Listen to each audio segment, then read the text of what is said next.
जहां एक और अयोध्या में रामलला का सूर्य तिलक का दृश्य देखकर हर भारतीय अपने आप को गौरवान्वित महसूस कर रहा था। वहीं दूसरी ओर दिल्ली के शाहपुर जट में भी तंत्राचार्य श्री गणेश दुबे जी द्वारा राम नवमी के पावन अवसर पर हवन यज्ञ का भव्य आयोजन किया गया। इस मौके पर आध्यात्मिक गुरु श्री गणेश दुबे जी ने राम नवमी पर किए गए भव्य अनुष्ठान का महत्व बताया। आइए दिखाते हैं आपको ये खास रिपोर्ट। तो ये पूजा उसी के लिए किया गया था या फिर कुछ विशेष? देखिए, नवरात्रि में हम रामनवमी के लिए तो पूजा करते ही हैं और विशेषकर 9 दिन के जो व्रत होते हैं, उपवास रखा होता है लोगों ने, उनको आज पूर्ण आहुति देनी होती है। बहुत सारे लोग अष्टमी पूजते हैं और हम लोग नवरात्रि यानी 9 रातें पूरी करते हैं। इसलिए हम नवरात्रों में हवन और पूजा अनुष्ठान करके उसके बाद अपने व्रत को पूर्ण करते हैं। विशेषतः ये जो आज हवन हुआ, ये जो अनुष्ठान हुआ, ये राष्ट्र की प्रगति के लिए, राष्ट्र की सुरक्षा के लिए किया गया और हम सबके जीवन में मंगल रहे, हम लोग समृद्ध रहें, सुखी रहें और सबका कल्याण हो, इसलिए भी किया गया। सर, जैसे कि आप देख रहे हैं कि अभी इतनी सारी कुरीतियाँ आ रही है, अभी लोकसभा इलेक्शन भी आने वाला है और ऐसे बीच में आप देश कल्याण के लिए, भारत कल्याण के लिए इतनी बड़ी आपने पूजा अनुष्ठान किया है, तो उसके बारे में जो विपक्ष भी तो इस पर कुछ बोलेंगे ना? देखिए, ऐसा है कि जिसकी जैसी बुद्धि होती, जितना जिसका विवेक होगा वो उस तरह से बोलेगा और हमें पक्ष और विपक्ष से मतलब नहीं है। हमारा तो सिर्फ इतना ही काम है कि देश का कल्याण हो और सद्बुद्धि वाला व्यक्ति शासन करे और न्याय करे। जैसा शासन चल रहा है वैसा ही शासन आगे चलता रहे, देश का नाम हो, प्रचार प्रसार हो, पक्ष विपक्ष का हम साधु संतों से क्या लेना देना, भगवा का सम्मान होता रहे और राम राज्य की स्थापना होती रहे।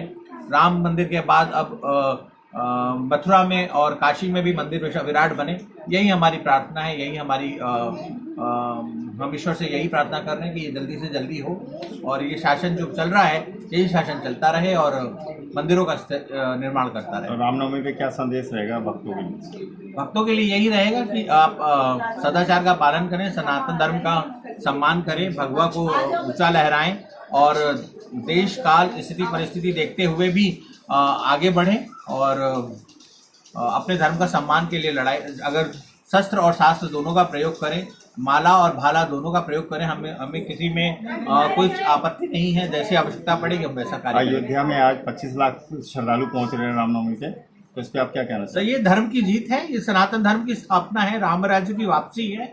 25 लाख क्या, ये तो 2.5 करोड़ भी पहुंचेंगे। अब आगे आगे देखते रहिए, ऐसे ही मथुरा में होगा और ऐसे ही काशी में होगा। हम तो सजग बैठे हैं, हम तैयार बैठे हुए हैं पुनर्स्थापना के लिए। इतने वर्षों के बाद आज रामलला आए हैं, प्राण प्रतिष्ठा के बाद ये पहली रामनवमी है, तो देशवासियों को क्या कहेंगे? सबको बहुत सारी बधाइयाँ हो, सबको शुभकामनाएं हो। सब अपने घरों में भगवा ध्वजा लगाएं, रामलला की आरती गाएं, मंगल कामना करें, सुंदरकांड का पाठ करें, हनुमान चालीसा का पाठ करें, जनमानस के कल्याण के लिए कार्य करें। यही बधाई है, यही शुभकामनाएं हैं, यही मंगल कामना है मेरी।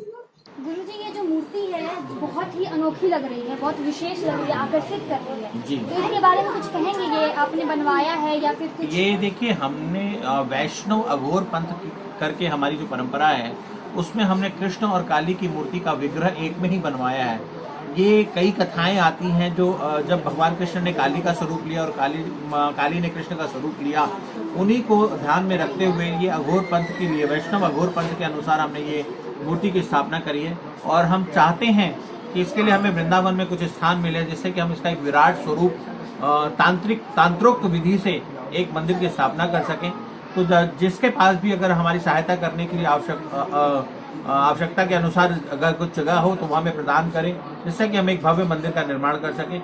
हम सबसे प्रार्थना करते हैं कि इस मंदिर निर्माण के लिए हमें जिन चीज़ों की आवश्यकता है उसमें हमारी सहायता करें, जिससे हम सनातन धर्म को तांत्रोक्त विधि से, जो तंत्र हमारी शक्ति थी, उसको पुनर्स्थापित कर सकें। अगर आप ध्यान से देखा होगा, आजकल तंत्र बड़ा फैशन में चल गया है। जब 8 साल 5 साल 10 साल पहले हमने तंत्र पढ़ाना, सिखाना या समझाना शुरू किया था तो हमें बड़ी दिक्कतें आती थी। हमारे जो वेबसाइट के या जो हमारे सोशल मीडिया का जो सुप्रम जो हमारी टीम है, वो जब तंत्र डालती थी तो लोग ब्लॉक कर दिया करते थे।